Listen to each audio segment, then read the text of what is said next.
Bonjour, je vous invite à me suivre dans la conception d'un film minute. Pour ce faire, je vais suivre ma méthode pas à pas. Celle-ci comporte 7 phases. Aujourd'hui, j'ai décidé de commencer par la phase situation de départ. Je vous rappelle que, pour mon personnage, j'ai le choix entre 1. Un humain, 2. Un animal ou 3. Un objet. Comme je n'ai pas envie de me compliquer la vie, je choisis un humain. Quant au sexe, j'ai le choix entre 1. Un homme, 2. Une femme et 3. Un indécis. Je choisis une femme. Ça va m'obliger à faire un effort. Pour l'âge, je ne sais pas. Je le verrai plus tard. Son principal défaut, la coquetterie.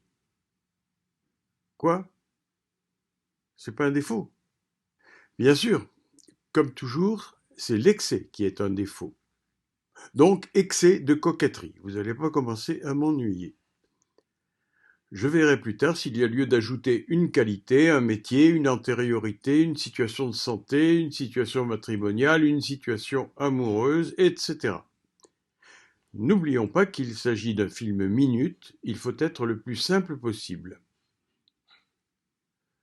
Pour que le public s'intéresse d'emblée à cette personne, celle-ci doit ressentir quelque chose. J'ai dit qu'elle était coquette, donc elle est devant son miroir, perplexe, elle essaie des chapeaux. Pas trop, car on n'a que 10 secondes environ pour cette première phase. Je passe à la phase événement déclencheur.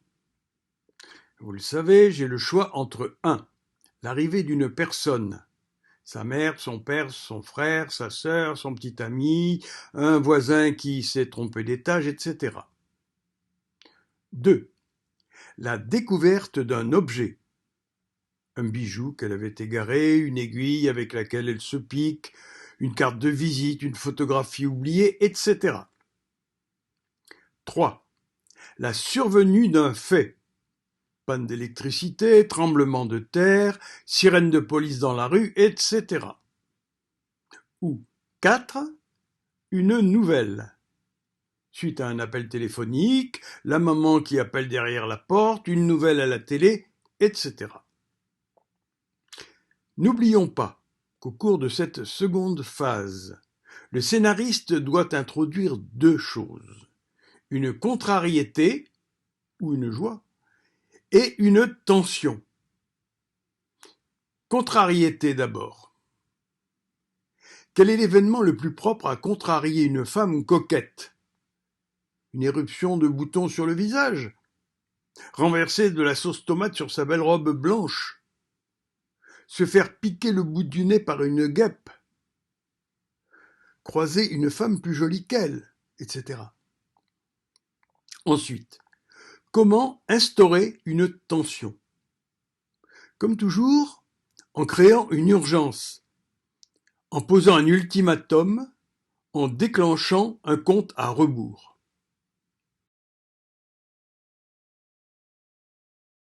Après une nuit de réflexion, j'ai eu l'idée de créer non pas un, mais 2 événements qui se renforcent. D'abord, premier événement. La jeune femme se coince la tête dans un chapeau-cloche qui lui masque les yeux et les oreilles. Contrariété. Tiens, je viens de dire la jeune femme. La question de l'âge est donc résolue. Ensuite, second événement, son portable sonne pour lui annoncer que la garden party à laquelle elle comptait se rendre est avancée et qu'elle n'a plus guère de temps pour se préparer et y aller. Urgence! Une garden party. Je dois donc commencer mon film en montrant une invitation à cette garden party. Ainsi s'expliquera la fébrilité de la jeune femme au cours de la première phase. La troisième phase, je vous le rappelle, est constituée par une motivation impérieuse née de l'événement. j'ai dénombré 4 sources possibles de motivation impérieuse. Que choisir entre 1. Une menace, 2. Une obligation, 3. Une tentation et 4. Un espoir. Ici, la jeune coquette me semble surtout menacée. Les 4 domaines qui peuvent être menacés sont 1. L'affection, 2. La santé, 3. Les biens, 4. La réputation. Dans le cas de cette jeune femme, il semble bien que ce soit sa réputation. L'enjeu est sa réputation. Il lui faut trouver rapidement une solution si elle ne veut pas rater la garden party ni être ridicule devant ses amis.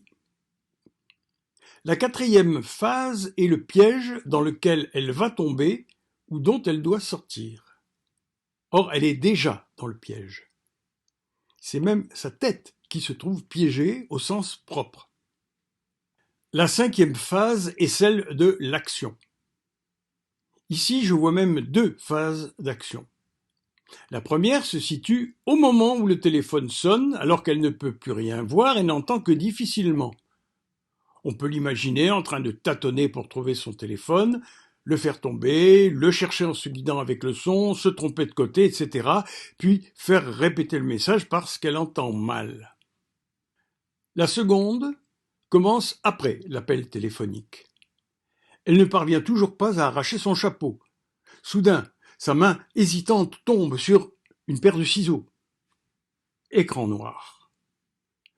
Suspense. J'aime bien le noir qui laisse le public seul avec ses craintes, ses espoirs, ses hypothèses. 2 secondes, pas plus. La 6e phase est celle de la contre-chute. Dans notre configuration, elle doit laisser croire à un échec. On peut imaginer, dans les 2 secondes de noir, des gémissements de rage et de désespoir.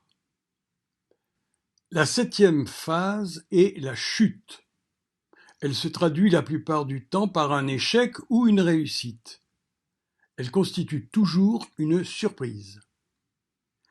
La jeune femme arrive à la garden party. Elle est accueillie par ses amis qui la complimentent. Avec les ciseaux, elle a ménagé 2 trous en amande pour ses yeux dans son chapeau. Tout le monde trouve cela original et applaudit. La jeune femme salue d'une révérence. La coquetterie a triomphé. Petit retour à la théorie. Je vous invite à diviser horizontalement notre schéma en 2 parties. En haut, le monde des apparences, c'est-à-dire tout ce que vous voulez montrer au public. En bas, tous les éléments que vous dissimulez et qui ne remonteront à la surface qu'en cours d'intrigue et bien sûr lors de la chute, soit les moments où vous aurez choisi de les révéler. Or, dans le film que nous venons de construire, il n'y a aucune dissimulation, aucune mystification. La seule petite chose révélée à la fin, c'est que la jeune femme est ingénieuse. Ce fut une surprise pour moi aussi. Adieu et à la prochaine.